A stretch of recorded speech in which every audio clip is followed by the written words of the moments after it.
오늘 우리의 지적 여정을 시작하기에 앞서 잠시 마음을 모으는 시간을 갖고자 합니다. 만약 오늘 나누는 이야기가 여러분의 마음에 울림을 준다면 좋아요와 구독으로 저희의 여정에 동참해 주십시오. 여러분의 작은 관심은 이 지혜의 빛을 더 많은 이들에게 전하는 소중한 나눔이 됩니다. 이 영상을 시청하시는 모든 분들의 삶에 하나님의 은혜와 평강이 가득하기를 기도합니다. 우리는 과학이 세상의 모든 것을 설명해 줄 것이라 믿는 시대에 살고 있습니다. 명확하고 증명 가능하며 확실한 답을 주는 과학의 힘은 실로 위대합니다. 하지만 정말 과학만이 우리가 세상을 이해하는 유일한 길일까요? 여기 한때 과학의 확실성 속에서 해답을 찾고자 했던 한 지성이 있습니다. 그는 옥스퍼드 대학교에서 과학과 종교 분야를 가르치는 석학으로 젊은 시절에는 누구보다 과학의 힘을 굳게 믿었습니다. 그에게 과학은 세상의 불확실성을 몰아내고 명확한 지식을 제공하는 유일한 등대처럼 보였습니다.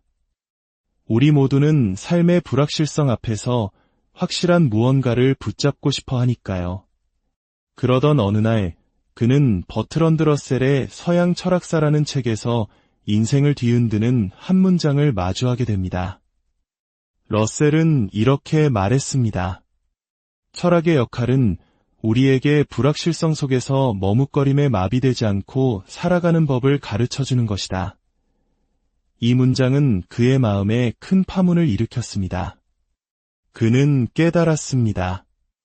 삶의 많은 영역에서 우리는 결코 100%의 확신을 가질 수 없다는 사실을요. 그리고 이 깨달음은 그를 과학의 역사와 철학이라는 더 깊은 탐구의 세계로 이끌었습니다. 그 결과 그는 자신이 믿었던 과학의 확실성이라는 것이 생각보다 견고하지 않다는 것을 발견하게 됩니다. 과학은 우리에게 정답을 향한 가장 좋은 길을 제시해주지만 그 길이 항상 최종 목적지에 도달하게 해주는 것은 아니었습니다. 현대 과학은 최선의 설명으로의 추론이라는 철학적 기반 위에 서 있습니다.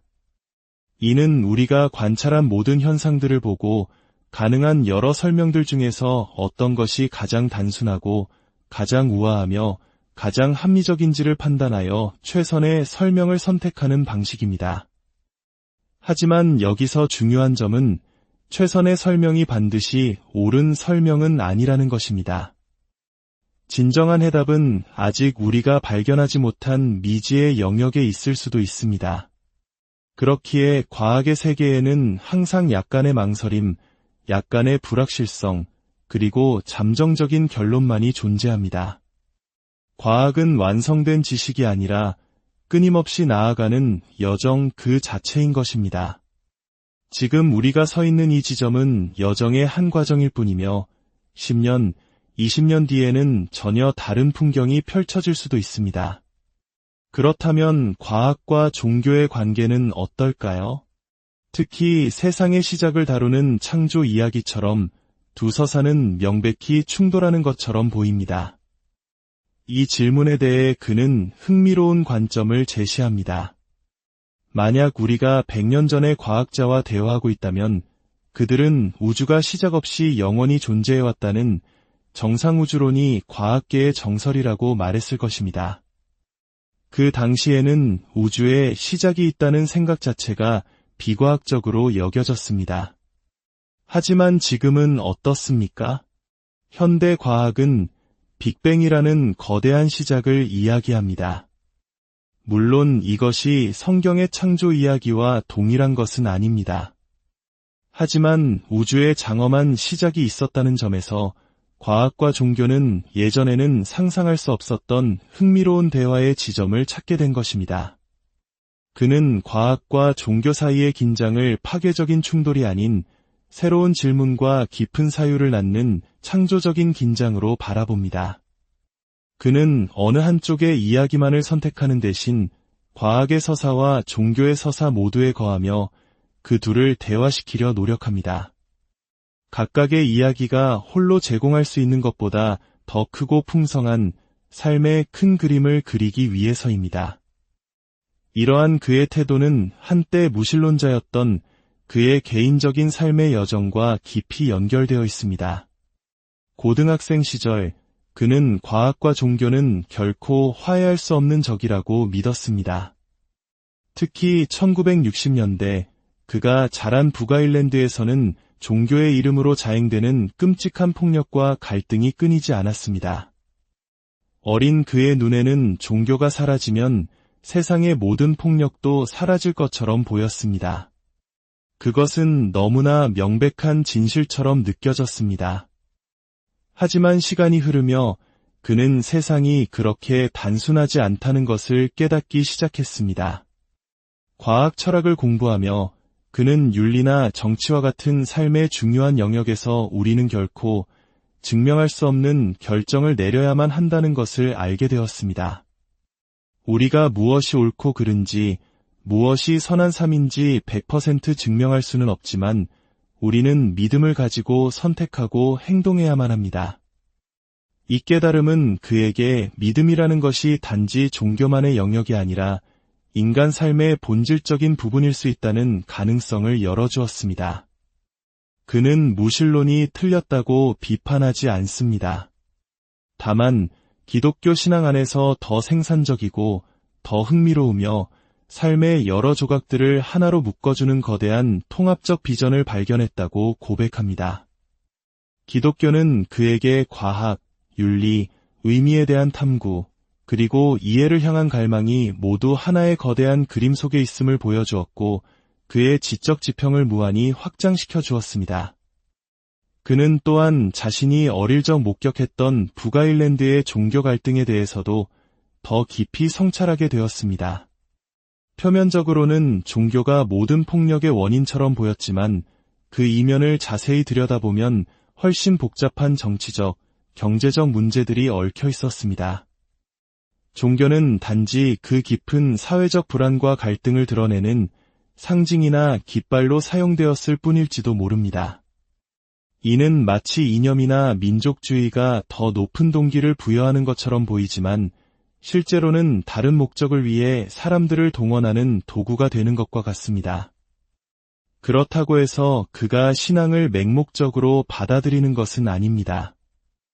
그는 기독교 내부의 가르침에 대해서도 끊임없이 질문을 던지는 비판적 정신을 잃지 않습니다. 예를 들어 그는 완전하신 하나님은 고통받으실 수 없다는 전통적인 신학적 명제에 의문을 제기합니다.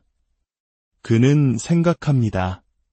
진정으로 이 세상을 사랑하시는 하나님이라면 자신이 창조한 세상의 아픔과 고통에 의해 어떻게 영향을 받지 않으실 수 있겠는가?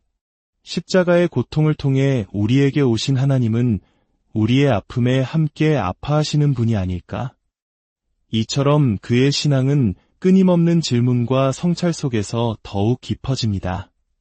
그는 서로 다른 삶의 영역, 즉 과학, 윤리, 종교는 각각 고유한 합리성과 접근 방식을 가지고 있다고 설명합니다. 과학을 할 때는 과학적 합리성을, 윤리를 생각할 때는 윤리적 합리성을, 신앙의 문제를 다룰 때는 또 다른 방식의 접근이 필요합니다. 과학은 우리에게 달까지의 거리가 얼마인지, 플랑크 상수가 무엇인지를 알려줄 수 있지만 무엇이 선한 삶인가 혹은 삶의 의미는 무엇인가라는 질문에는 답할 수 없습니다. 반대로 종교 역시 과학적 사실을 규명할 수는 없습니다.